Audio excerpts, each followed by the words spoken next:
which patients need urodynamic study and which they don't.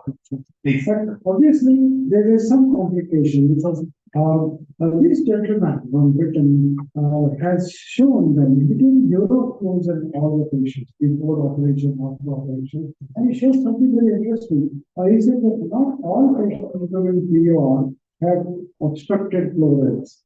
Okay, that's one thing he showed. The second thing he showed was not all patients showed improvement in flow rates after TUR. So, patient may have improved his symptoms, but flow rates have not improved. So, why? So then the question was why some patients remain unsatisfied after the operation of TUR, and sometimes their storage symptoms may never disappear. They continue to have pregnancy, they continue to have nocturia, some of the urgency, hesitancy also. So that was the point. So then the question came, is the proof of outer obstruction really essential? Non-invasive methods, we discussed this time, using uroflowmetry, bladder diaries, residual unit volume measurement. If residue is high, then this is obstructed. Okay, look at the size of the prostate, size of the high, this is obstructed. But now we know the size of prostate has no reliable correlation with the presence of obstruction. Earlier there was a degree of obstruction. Bladder thickness we discussed in the morning. It has a very weak correlation to obstruction because thick bladder wall could be even ultrasound finding, and that can mean the pure diffuse or overactivity and no obstruction. That's possible. Okay. The only factor that found to be relatively relevant was intravesical growth of prostate. Intravesical growth of prostate, if it is significant, then it has a fairly good correlation to the presence of obstruction and also to the magnitude of obstruction. But again, it is not a sure shot. You've got to have a proper diagnosis. So therefore, patient was studies were involved, when we checked down on work, and then we have decided to do patient studies on all those patients. So symptom-based patient studies have some answers, but not all. For example, patient study did not answer as to what was the precise mechanism of your urinary tract symptom. Why do patients have frequency and urgency? Patient study did not answer that question.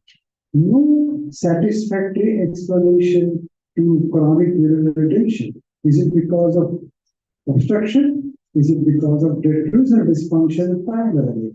Is detrusor dysfunction primary or detrusor dysfunction secondary to obstruction? We still do not have answer to those questions. And the problem of acute retention continues to bother us. Why does acute retention? Some patients have got no symptoms whatsoever. One fine morning, suddenly find they can avoid and they become painful distension and they come back to detention. There are no symptoms of the past. What was it? Some people say the prostatic infarction. Some people say acute retrosal failure. But we still do not have the answer. So we go back to this pressure flow study now and find out what is the reserve mechanism. So as I mentioned earlier, we do a pressure flow study using a catheter in the bladder and a sink and a flow. We find that any finding of raised voiding pressure more than 45-50 and raised voiding pressure and low uroflow would go in favor of obstruction. Perfectly fine. But again, remember, you require a normally contractile diffuser to give you a high pressure and a low flow signals. But that's not always the case. So now they became the concept of diffuser underactivity.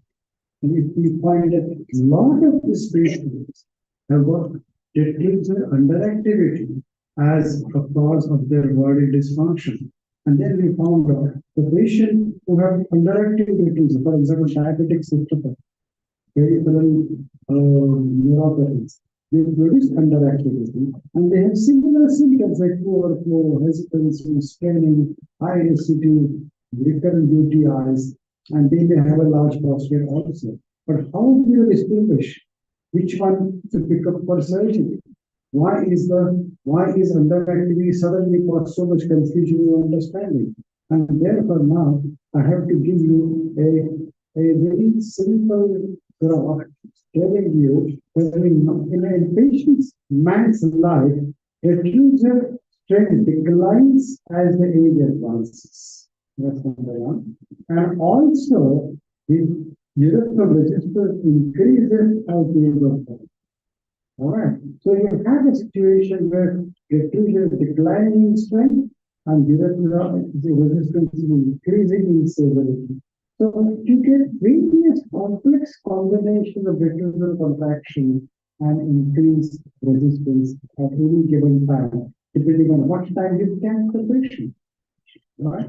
So now the real challenge is to find out if is that diffusion a predominant problem or outlet obstruction a predominant problem in the given case, so that you can advise him proper treatment. At least you can counsel the patient properly. Should you operate on this patient or should you not operate on the patient?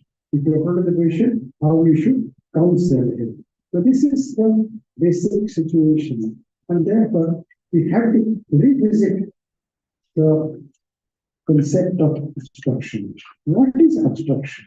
Obstruction is a man-made term. We decided to call it obstruction. Why? Because we tried to configure these graphs, it is the pressure and the flow, and we said that this particular combination or this particular, we are only trying to quantify the urethral resistance, isn't it?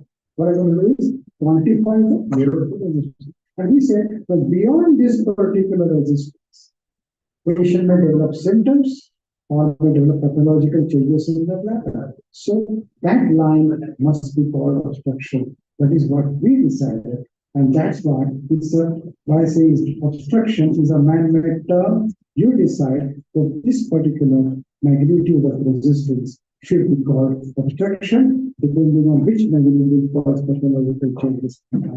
So now, Shiva, lunch is ready. so I finish it fast. Yeah. So let me quickly summarize. This is obstruction. This is underactivity. Okay. So what is this? Now, I want to give you a small example that when the diffuser becomes weak, the entire pressure correlation is scaled down. Look at that now, what happens? Yeah, underactive diffuser, it scales down, and therefore what you see here is what was this as obstruction. So this bladder becomes underactive, he will get this. He will produce a lower pressure, but still much lower flow rate. You understand this point? What is too much before lunch? Yeah, so, but the point I should make is to reduce underactivity must be understood properly, and according to that, we must do it. I will not go into this, but I should have last graph. What are the pressure? Reduce the pressure, contraction force, which we do not measure. This is urethral resistance, which we do not measure. What we measure is reduce the pressure as a result of these two forces. But there is an additional feature. This is the flow between the user pressure and the utility resistance. There is an additional problem of volume of the bladder, which also reducing as the flow increases. But ultimately, the Euroflow is the ultimate vector of all those forces. So I wish to say is bladder outlet is a very complex interplay of various forces which are very understand. Right? So my last statement here is the understanding that the bladder contractility can vary, understanding outlet resistance can vary. When you want a given case, should I operate or should I not operate?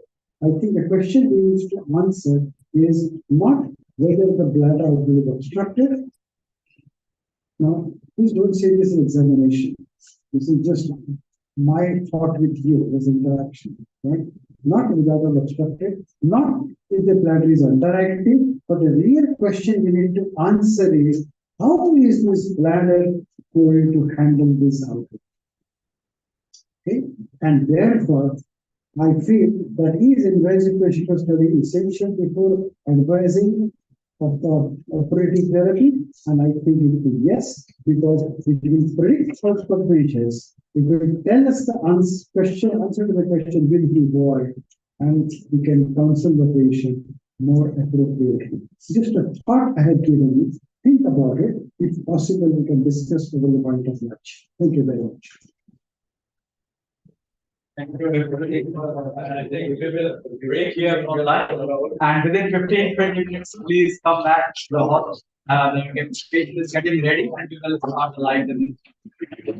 So the lunch is just outside. Please, let's come.